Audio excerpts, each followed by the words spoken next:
Sejam todos bem-vindos, começando mais um vídeo. Nesse vídeo aqui eu vou ler Lucas 17, versículo 22 ao 37. Vou ler esse capítulo de Lucas completo para vocês aqui no YouTube. E hoje eu irei finalizar ele e explicar bem para vocês. Bom, Lucas 17, 22 ao 37. Jesus diz aos discípulos: no futuro haverá um tempo em que eu não vou mais estar com vocês, e vocês sentirão minha falta. Vocês vão querer estar comigo novamente, mas isso não será possível. Eu não estarei presente com vocês mais fisicamente. Aparecerão pessoas dizendo que me viram de um lado ou do outro, porém não acreditem nessas pessoas, nem sigam elas. Quando o Filho do Homem vier, será como um relâmpago que brilha de uma ponta à outra no céu. Todos da terra verão. Mas antes disso, eu preciso sofrer e ser rejeitado pelo povo daqui. Quando eu voltar, será como nos dias de Noé. As pessoas comiam, bebiam, se casavam e viviam sua vida normalmente, até que Noé entrou na arca e fechou a porta. Então o dilúvio veio e destruiu a todos. Vai ser também como nos dias de Ló. As pessoas comiam, bebiam, compravam, vendiam, plantavam e construíam. Mas no dia em que Ló saiu de Sodoma, choveu fogo e enxofre do céu e destruiu a todos. Assim será no dia que o Filho do Homem aparecer dos céus. Neste dia, quem estiver no telhado de casa, não desça para pegar suas coisas, e quem estiver no campo, não deve voltar para casa. Lembre-se da mulher de Ló. Quem tenta guardar sua vida vai perdê-la, mas quem abre mão dela, por minha causa, vai salvá-la. Eu digo a vocês, naquela noite, 2 pessoas estarão dormindo na mesma cama, uma será levada e a outra ficará. 2 homens estarão no campo, um será levado e o outro deixado. Então os discípulos perguntaram: Senhor, onde vai acontecer?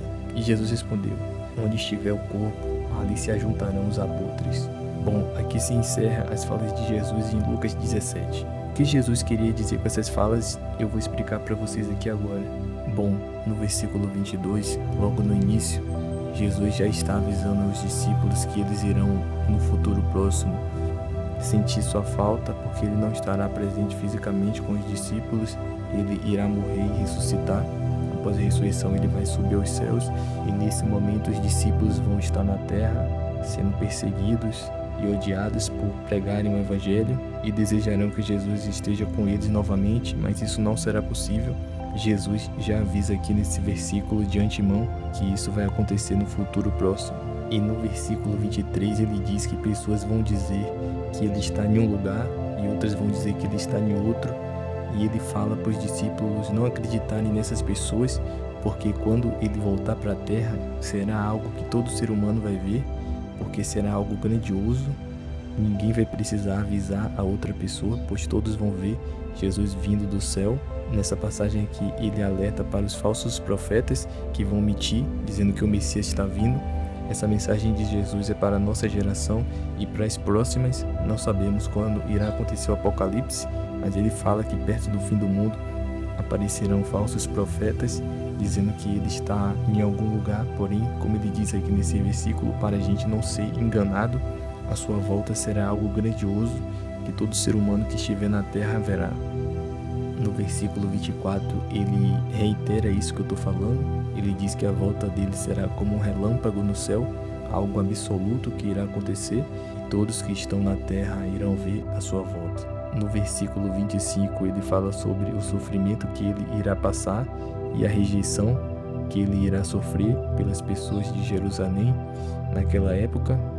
Ele fala sobre a sua vinda, a primeira que aconteceu, onde ele veio para servir, veio para salvar e foi rejeitado pela humanidade. Mas na segunda, como a gente viu anteriormente, ele vai vir para julgar o mundo e será uma volta grandiosa, onde todos serão julgados por ele nesse momento. No próximo versículo ele dá o exemplo de Noé. Ele compara a sua volta como nos dias de Noé. As pessoas estavam vivendo em pecado, não ligavam para Deus nem para os seus mandamentos. As pessoas viviam do jeito delas, afundadas, e como um raio. Esse exemplo do raio é um momento repentino que ninguém está esperando, que ninguém sabe. O juízo de Deus veio como um dilúvio, e Jesus usa essa passagem de Noé mais uma vez para dar o exemplo para nós sobre a sua volta, que será repentina, que não terá como ninguém adivinhar, porque só Deus sabe esse momento que ele irá voltar. Nenhum ser humano da terra é capaz de prever esse dia, e cabe a nós não ficar com medo, não ficar ansioso, e sim viver um dia após o outro e confiando em Deus, pois o justo viverá pela fé. Ele também dá o exemplo de Ló, da cidade de Sodoma e Gomorra, que foi consumida pelo fogo, onde todos não estavam esperando, e aconteceu repentinamente, como irá acontecer a sua volta. Jesus bate muito nessa tecla da sua volta, que pegará toda a humanidade de surpresa, pois ninguém estará esperando e ninguém saberá esse dia. Ele usa esses dois exemplos para dar ênfase e destacar como acontecerá. No versículo 31 ele fala da pessoa que não deve olhar para trás. Jesus aqui está dizendo que no momento não haverá tempo para se apegar às coisas materiais. O chamado espiritual é para deixar absolutamente tudo e não voltar atrás para buscar absolutamente nada aqui nesse mundo. E no versículo 32 ele cita o exemplo da mulher de Ló, que olhou para trás enquanto a cidade estava consumida pelo fogo e enxofre e virou estátua pela sua falta de fé. Assim nós devemos deixar para trás todo o nosso apego material aqui para esse mundo e seguir o chamado de Deus para a nossa vida.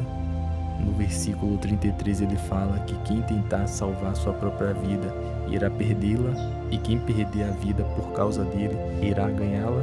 Isso significa os apegos aos bens materiais, a pessoa que acumula muito, a pessoa que tem o seu galardão na terra, a sua riqueza na terra, que vive para ela mesma.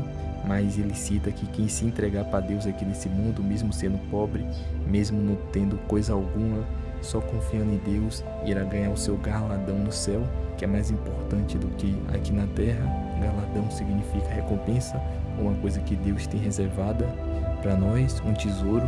Portanto, ele fala que não devemos nos apegar a nada material aqui nesse mundo. A gente não deve juntar riquezas, a gente não deve viver pelas coisas desse mundo, e sim pelas coisas do céu, que são mais importantes que as da terra. No versículo 34 e 35, Jesus fala que a sua volta vai separar pessoas. Ele dá o exemplo dos trabalhadores no campo, das pessoas em casas, onde umas serão levadas e as outras deixadas. Aqui vai acontecer a separação de quem será salvo e de quem será julgado por Jesus Cristo. Então ele diz que nessa volta acontecerá esse juízo, onde alguns subirão aos céus e alguns ficarão para ser julgados por ele. Bom, e no versículo 37, no último de Lucas, capítulo 17, que nós temos aqui, é uma das passagens que as pessoas têm mais dúvidas, porque é um pouco complicado de se entender, e eu vou explicar para vocês aqui de uma forma fácil para vocês poderem entender bem.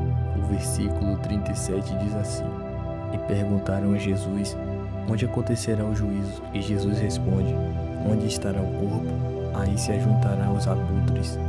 Essa é uma resposta que deixa muita gente em dúvida, muita gente não entende essa resposta de Jesus, e eu vou tentar explicar para vocês aqui de uma forma fácil para vocês poderem compreender bem. É como se Jesus dissesse, onde está o pecado, o mal, a mentira, o engano, a promiscuidade, as coisas ruins, aí haverá o juízo. É nessa parte que haverá o juízo. Assim como os urubus se reúnem naturalmente em torno de um corpo morto, em decomposição, o juízo virá inevitavelmente onde o pecado e a rejeição de Deus está. Em outras palavras, não é sobre um lugar físico, mas sobre a condição espiritual da pessoa. Onde houver a vida afastada de Deus, ali o juízo chegará, certo e inevitável. Eu espero que vocês tenham entendido e compreendido essa passagem e esse versículo desse capítulo 17 que eu li para vocês aqui do início ao fim. Espero ter ajudado vocês a compreender melhor a palavra de Deus, que vocês possam refletir e absorver de bom grado essa palavra do Evangelho de Jesus Cristo, que vocês sejam abençoados por Deus, que o Senhor abra seu coração para esse e mais entendimentos. Eu vou ficando por aqui, estou chegando ao final do vídeo. Peço que você deixe um gostei, comente o que você quiser aí nos comentários, se inscreva no canal para ajudar o nosso canal aqui. E é isso, que Deus te abençoe, que o Senhor Jesus te dê luz, força e vida para seguir na jornada, hoje e sempre. Até o próximo vídeo.